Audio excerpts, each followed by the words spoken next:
আসসালামু আলাইকুম। আশা করি সবাই ভালো আছেন। আমিও আলহামদুলিল্লাহ আল্লাহর রহমতে ভালো আছি।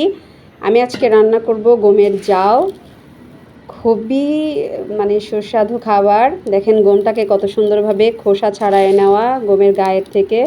এগুলো মেশিনে কিংবা গ্রামে ঢেকিতে ছেটে নেয়। দেখেন একদম পরিষ্কার, গমের কোনো চোচা, উপরে যে চোচাটা চকচকা সেটা নাই, সম্পূর্ণ চোচা ছাড়ায় নেওয়া। আমি এখন গমগুলাকে সুন্দর করে ধুয়ে নিব। অসাধারণ খেতে, একবার খাইলে আর একবার আপনারা মন চাবে যে আর একবার খাই। আমি তো এরকম খাবার খাইতে জানতামই না যে গম এভাবেও খাওয়া যায়। যাই হোক, আমার শাশুড়ির কাছ থেকেই খাওয়াটা শেখা।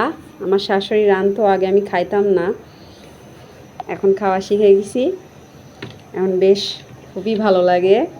আর এটা চিনি ছাড়া রান্না। আমি দেখেন গমটাকে ধুয়ে লবণ আর পানি দিয়ে হাফ সিদ্ধ করে নিব।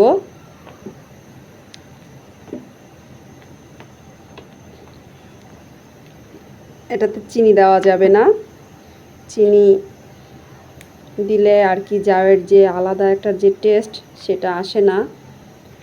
চিনি, সম্পূর্ণ চিনি ছাড়া রান্না।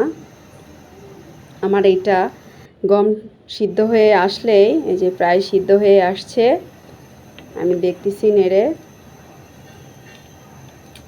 সিদ্ধ হয়ে গেলে আমি দুধ ঢেলে দিব, গরুর দুধ। আমি আগে জাল দিয়ে রাখছি 1.5 কেজি মতো।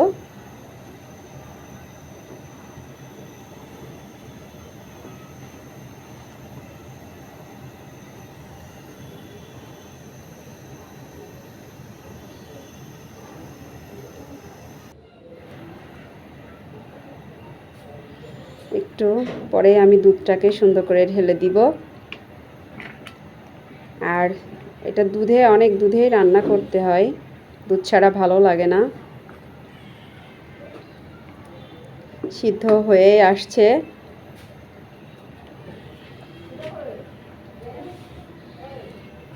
দিয়ে দিব আমি জাল দেওয়া গরুর দুধ। এটার কালার সম্পূর্ণ চেঞ্জ হয়ে যাবে, অনেক সুন্দর লাগবে, দেখতেও সুন্দর লাগবে আর খাইতেও অনেক মজা।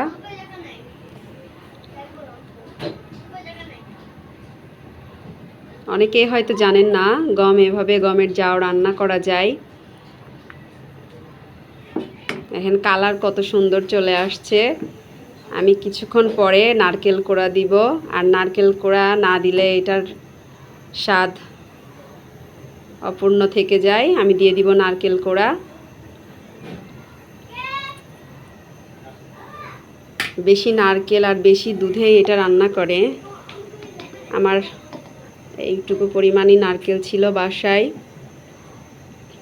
আর একটু বেশি দিলে আর একটু বেশি ভালো লাগতো। তারপরেও খুব একটা খারাপ হয়নি, অসাধারণ হয়েছে।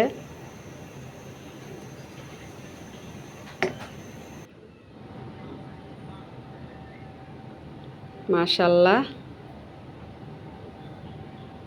অনেক সুন্দর হয়েছে। আশা করি আপনাদের ভালো লাগবে। আর যারা আমার চ্যানেলে নতুন, প্লিজ আমার চ্যানেলটিকে সাবস্ক্রাইব করবেন। আমার রান্নাগুলোকে আপনারা বেশি বেশি দেখবেন। ভালো থাকবেন, সুস্থ থাকবেন। আল্লাহ হাফেজ।